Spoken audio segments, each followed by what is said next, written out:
What is up, loud and proud crowd? Hope you guys are doing absolutely fabulous. I do apologize first off for not doing a video yesterday. However, it was a Sunday and I need to start taking my Sundays off. It just felt good. I was with family. We went and did a Sunday drive and it was beautiful over there in Ohio, and so it actually felt good to take a day off and actually relax and just have a good time with family. So that's what I did. If you didn't see me yesterday, that explains it. But what we're going to be trying to do today is I want to get moving forward with the red 12 valve. Those of you who are stopping in newer, there's a lot of new faces popping in here recently. Lots of people, hundreds of people. This is the nasty red 12 valve, the red 12 valve. And there's really nothing too crazy about it to make it a nasty red truck, you know, nasty. You know, that term, but I mean, it's stock right now besides turbo silencer ring is taken out. It's got this the cat and muffler and all that stuff chopped off, and then we've got a 4-inch pipe, just the stock 3-inch going to this section of 4-inch from my 96 feeding into this, and then it's just shooting this soot, I mean, straight up out there. So it's just kind of funny, but the jankiness of this truck is just why I'm calling it the nasty red 12. I mean, it's just so, like, I don't know, it's just not put together, but it's a work in progress, and it's just kind of cool, and that's just kind of what came to me as a name, just what to start calling it. So that's what we're doing. What we are trying to do is get this frame sandblasted so that we can start to cure it. We've got chassis saver. I bought some chassis saver and a spray gun, so I want to get this frame done. My frame on my truck really needs done a lot more than this one. This one's actually, like, clean. I mean, there's not even rust really, other than this. I've already told everybody that this back plate is really the only thing that's, you know, rusted out, and that's just got some surface rust that needs to be sandblasted down.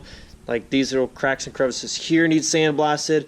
This little inner curve here that you can't really get to with the grinding wheel needs sandblasted, and then basically down in here needs sandblasted, and that's pretty much it, you know, other than just a little bit around the leaf packs and some of these little mounting points and you know, the leaf stoppers, whatever those things are called. I don't even know the correct term. Don't quote me on that. And then just some other little odds and ends. But for the most part, those are just the main areas that need done. A little bit on the inside of the frame here, but the truck's just not rusted out. You know what I mean? It's not rusted out. Like there's not even surface rust on here, and there's just some like dust from doing the other sanding the other day. But if you go down here, like there's nothing there. There's no rust. You go down under here on this section of frame, it's still got the factory paint on it. Let me try to pull up my phone so you can see this. That's how clean that frame is. Very, very, very, very clean. So I don't even really need to sand. Like I'm still probably gonna lightly sand down there on that section of the frame, but for the most part, it's so clean. There's no rust to sand off. So just one of those deals, and it's actually like it's a good thing. Yeah. So I just want to get some chassis saver on this thing and start to get it buttoned up to where we're getting closer to getting, you know, the paint work done and some other odds and ends, and then the truck's going to be moving forward. So that's just the whole goal here. Got the drive shaft all sanded down there, as you saw in the video the other day. That needs sandblasted. This is one of the areas that needs it, and don't really know what this is called, but drive shaft mounts up to that little bracket, I guess you could say there. That needs sandblasted, and that's one of the probably the worst rust on the whole thing. Going to try to figure out something to do with this. This truck is so close to getting done. They're like with the frame and getting it cured that I just want to get it wrapped up. It's so close. I just hate going day by day by day and not getting it just done. This is close to being done. Also, I need to take my truck to get the frame checked on. I'm gonna take it to a shop. I'm gonna go get my frame checked at a place. I'm gonna drop the truck off there. Mom's gonna pick me up, and they're gonna need it a couple days to have a few different people look at it, see what they can, try to figure out what's gonna be the cheapest, but also the most effective way to get that frame fixed and done so that there's not gonna be any issues further on down the road. So that's gonna be good. Hopefully get that dropped off. Other than that, I'm gonna try to figure out what we're gonna be doing here. Dudes, I just gotta say something about that video from, what was it, 2 days ago, the 2,000 horsepower 12 valve dually. Man, some of you guys get so butthurt so easy. Like you guys are like getting so ticked off in the comments because the guy told me it's 2,000 horsepower, and you're like yelling at me. This kid has no idea what he's talking about. He thinks just because there's a couple mods on the thing it's 2,000 horsepower. Dude, I'm not the one who said it was 2,000 horsepower. I'm just taking the guy's word for it that he's not a liar and just relaying the message that he gave me to you guys. From the crankshaft, the top end, bottom end, there's nothing on that block that was stock. The only thing stock for sure on that truck was the frame, mostly the frame. There's some other things done to the frame, but the frame and the body. interior. That's about it. Other than that, nothing. Just, you guys, just don't get so butthurt over things. Don't get so worked up over stupid stuff. You know, after some of these past few videos, I've got a long list of people on block right now on YouTube because just so many people just, you're so critical and like hateful. It's like you've got nothing better to do with yourself. Like, just, you can be upset and leave that I blocked you because I don't want you leaving comments under my videos anymore. I don't care. I don't need, you know, the 10-15 people that come back every single day and they watch my videos just so they can try to be critical and tell me everything I'm doing wrong and how they would do it better. If you want to do it better, do it yourself. I'm chasing my dreams. I'm doing what I want to do. If it's not something that you agree with, if you don't want to be a part of it, go on your merry way. Don't need you here, okay? But for all the people who actually do enjoy what I'm putting out, whether it be 100% the right thing or 100% know what I'm saying every single time or not, they're enjoying it. They can stick around and they can enjoy the content that I'm trying to produce every single day for people. It's not about me being the best in the world and knowing every single thing that I say is either 100% right or maybe it's off a little bit, because I'm not a professional. I say all the time, I don't know everything. Don't take my word on every single thing that you hear. But this is to my knowledge and what I know. This is what I say, you know, from what I understand. If it's not 100%, I apologize, but that's not like, it's not like I'm coming across as the know-it-all professional, okay? I'm just doing my thing, making videos, putting them out there on the internet. If you guys want to join along and subscribe and watch the content every single day, which there's thousands of people that have, awesome. If you're just one of those people who want to be a big whiny baby every video, go on your way, dude. I don't need to hear it. All that aside, spread a little less hate and a little more love, and let's just enjoy the platform of YouTube and videos and stuff like that, and just enjoy it as entertainment. Don't be so critical. Don't stress the small stuff. Something I'm excited about, now I'm not sure how it's going to run today, but the other day I started the thing up and it didn't take any strain to start up. Like, recently it had been to where, you know, it would have to, I guess I already have a key in the ignition. It would have to like crank and crank and crank, you know what I mean? But recently, a time or two after we got it back from the shop, I started it up. It started right up like awesome. So, guess we'll see. Perfect, see? Perfect. That really hard starting really was those fuel lines after all. I guess just that first time I started up after the shop, the fuel lines probably still had a little bit of air in it. They had just pulled it out of the bay, so maybe there's still a little bit of air in the fuel lines. They didn't really let it cycle. But now, thing starts right up on a dime, and it sounds awesome. It sounds awesome.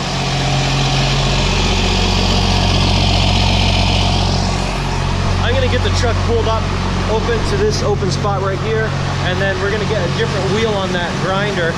If it's here, okay, yeah, grinder's here. We're gonna get a different wheel on that grinder and try to get down in some of those different cracks and crevices, because I had this one on there last time and it did all right, but it didn't do amazing. So, I mean, it did amazing for what I had to do, but trying to get into smaller, tighter areas, I'm gonna need the other wheel so I can actually hold the grinder on its side and get down in those areas. So we're gonna get right to that right now, and yeah, really excited about the truck starting up. Super nice now. We thought maybe it was bad injectors, we thought maybe it was fuel line leaks up under the hood, or maybe, like, we didn't know what it was. Fuel pump issues, like, who knows? But the thing starts right up awesome now. You guys saw I did not touch the throttle at all. I just turned the key and it fired right up. So good stuff. Super excited about that. Let's get on with the truck.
Well, I'm gonna get to heading over towards the shop where I'm gonna get my truck checked up on.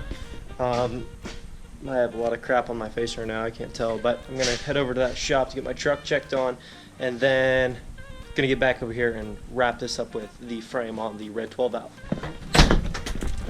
Let me try to give you a real quick look at the frame on my truck, so those of you who are stopping in newer can kind of get caught up a little bit. I'm gonna make this quick and brief. Hole right here, it's about 7 inches tall, 7 inches wide. Basically I'm considering it all a hole, even though it's just kind of patchy. It's a massive hole, and basically the truck had mesh here and putty, and it was painted black to match the whole frame, and that's how it was sold to me. Asked the guy if there were anything, several times, anything wrong with the truck. Nope, all good to go.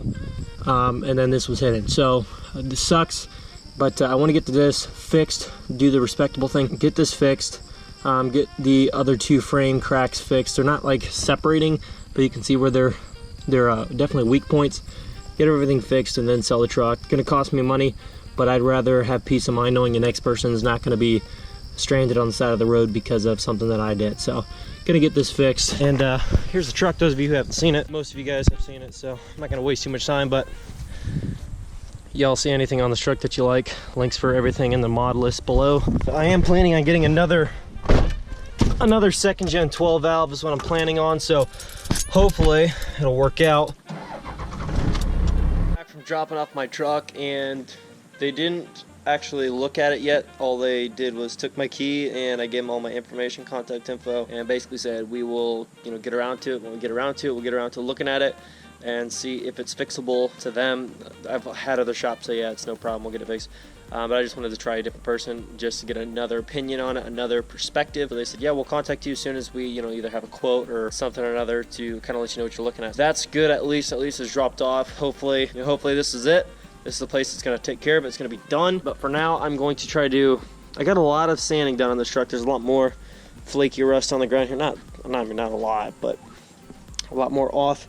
And there's one spot, drive shafts all sanded. Got this hanger even all sanded down. But I want to get this guy right here a real good sanding. That's probably, to be quite truthful, that's probably one of the most rusted spots on the truck. So I want to get that sanded off. Try to hit a couple more areas. And then what I want to do is try to maybe start to coat some stuff with that chassis saver. I'm going to get under here and sand this as well. And then I might coat the drive shafts today. Maybe this up here. Trying to make the best of it, guys. I'm sorry this can't just be done today because it should have been done already. Should have been way done, but it is what it is, I guess. You can't really do a whole lot about it. Try to get this wrapped up for the day.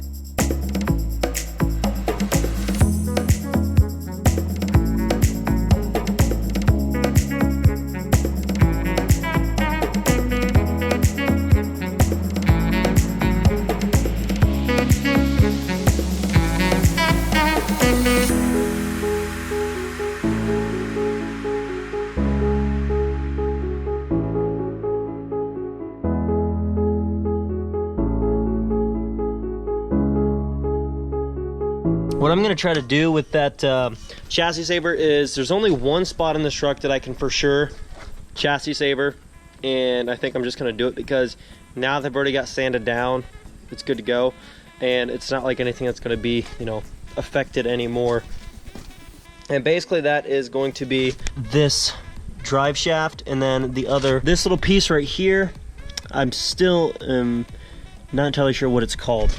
But anyways, that piece, and then the other section of drive shaft up here. I've got both of those sanded down very well, and basically there's nothing else that we really got to do with those, so I'm just going to, if I can, figure out how to use this chassis saver and get that stuff coated. Well, here's a chassis saver, high build jet black stuff, and it says to just apply it right over top of the rust. It says obviously for optimal application, for the best possible outcome, they suggest that you sandblast pretty much everywhere where you're going to be applying this, but it says in situations where sandblasting is either not practical or not an option, just go over an extra coat or two directly over rust. However, I'm not going to be doing the whole frame today because we haven't sandblasted, and for this truck, since we've already got it off, the bed off, it just makes sense to just do it the right way. But however, for the drive shafts, I just want to see how this stuff works because I've never even done it. And so I want to see kind of how it applies. I'm going to just test it on the drive shafts because Well, they're already bare, they're already sanded, and we don't need to sandblast those because I already got them really good with the grinder over there to where it's actually super smooth already. Obviously, it's still discolored because it's old steel.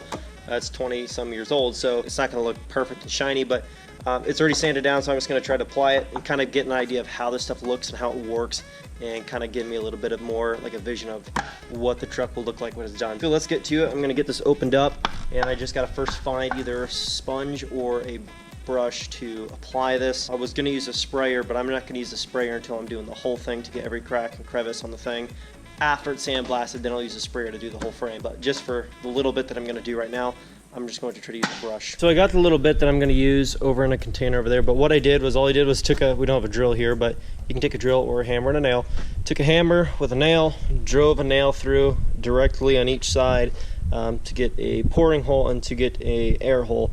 And then I just dumped some of that in the container, and then I put some tape over the holes. That's what guys recommend. Otherwise, once you pop the whole cap off and you take it on and off, on and off, on and off, I mean, it's just, I mean, if you get too much air to it for too long, it, you know, it's eventually going to go bad. So that's the way that most guys recommend doing it, and it'll pretty much stay good for a long time. Also, you want to have rubber gloves on when dealing with this stuff, or it will be on your hands and on your skin, wherever you get it, for a very long time. So like, my pants are already filthy. These are my work pants, so I'm not worried about it. But also, whatever clothing you don't want stained, don't get anywhere near this stuff, because I've heard some crazy stuff about that stuff, like never coming off pretty much, or for not for a very, very, very long time. So don't recommend doing any risky business with this stuff. I just got a little bit poured in the bottom here, just enough to do the job. Maybe even a little bit too much, but I think just enough to do a coat or two.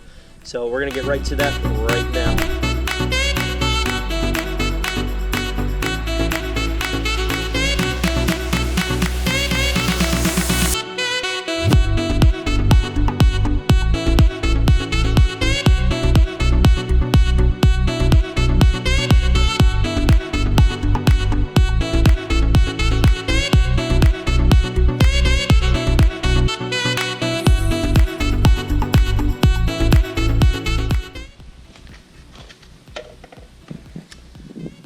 I may have a lot of dirt on my face, but I did get that drive shaft painted,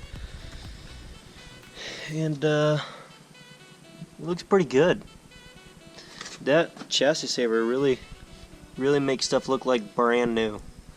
I mean, look how clean that looks compared to the old stuff, to the new. Oh, new, just newly painted. Looks good. Got it painted up there. Got that, if you can see it there. Let me try to get my flashlight out. Got that all painted there. That bracket there, got that all sanded down and painted. Got the drive shaft under here. This drive section of the drive shaft painted. Like I said, that whole bracket up there, I had that sanded all down and just painted that up too. But looks pretty good. That stuff looks great. Old faded, rusty looking metal, and make it look brand new. I did just get a phone call from the place too about my truck. Yeah, not cheap to get that fixed. Not cheap at all. You know, that friend of ours that I was telling you about that said he could fix it for $700 to $1,000. You're probably looking more towards the $1,000 to get it done. And the only reason I didn't right away jump on that is because I thought, okay, well, he does know how to weld professionally, which is a good thing. However, I might want to take it to a shop because, you know, you do have to know how to completely dismantle a lot of components on the front end there to be able to get down in there on top and underneath and have plenty of room to work on it. And so I thought I would take it to a shop, you know, that knows how to take apart these trucks and put everything back together, just because it probably take them less time to do it, since they do that all the time, than it would be somebody who knows how to weld professionally but isn't a mechanic in a sense of he doesn't take apart, you know, trucks every single day. He doesn't do that kind of stuff, I think. So I thought I'd take it to a shop, and they quoted me $1,200 to have my frame fixed. So yeah, a lot of money. So I'm just trying to figure out what I want to do with that. I have to get it. I mean, I have to get it fixed. That's, I mean, that's just how it is. I mean, you got to get it fixed. They said materials. They're like, you're not looking at anything materials. You're looking at $50 for steel to get that completely done. They're like, that's not a problem. You know, the only, you know, reason it'd be that expensive is it's just time. There's a lot of time. He said it would probably take us 2-3 days to, you know, dismantle everything, get everything cut to size, form, shape, get everything lined up, you know, weld it and all. I mean, just there's a lot of preparation that goes into it. That's why, you know, I mean, it's just a lot of time. I'm going to talk to my dad tonight, just trying to, you know, maybe get his take on that and just kind of see what he says. I mean, obviously I've got to get it fixed. I don't know who else to take it to, you know what I mean? Like, they do frame work. That's what they do. And that's what they're quoting. And I took it to another shop. They don't do framework, but they're like, yeah, I mean, if you needed that work done, we might be able to do it, but that's not what we do every day. I'm like, okay, well, if that's not what you do every day, even if it's cheaper, I'd rather take to somebody who does do that every day. And there's a bee flying around. Anyways, and so that's where I took it, and that's, I mean, they do framework every day. That's the quote I got, was $1,200. Sucks, because I'm going to be out another $1,200 that I'm not going to get back on that truck. I mean, in the same sense, it's like, I don't want to be the guy to screw over the next person that buys my truck. You know what I'm saying? So I'd rather do the right thing and me take the hit and me take the loss than somebody go driving down the road in that truck and 3 months from now, and then that, you know, section of frame gives way, rolls the truck, somebody dies, you know, God forbid. So I'd rather spend the $1,200 to know that it's done, it's taken care of, it's right, nobody's gonna get hurt, other than have to think about worst case scenario, what happened to the guy that bought my truck, you know what I mean? So it's just one of those things, and I'd rather do the right thing and take care of it. I'd rather have a good peace of mind over it than have to worry about it, thinking I did something wrong. So anyways, guys, hope you enjoyed the video. It was kind of a weird mixed up video between talking about that truck and trying to get some more stuff sanded down on this one, which, by the way, I get a lot of stuff sanded. Guys, hopefully you enjoyed the video. If you did, definitely leave your likes below, leave your comments below, and if you're a hater, don't forget to leave that dislike before you leave. If you haven't yet, join the family, subscribe. I'll catch you tomorrow. Peace. Doing what I love, going day to day, but I know it takes time and I'm patiently waiting. Sometimes I contemplate, cause one day you feel so close and the next is out of sight.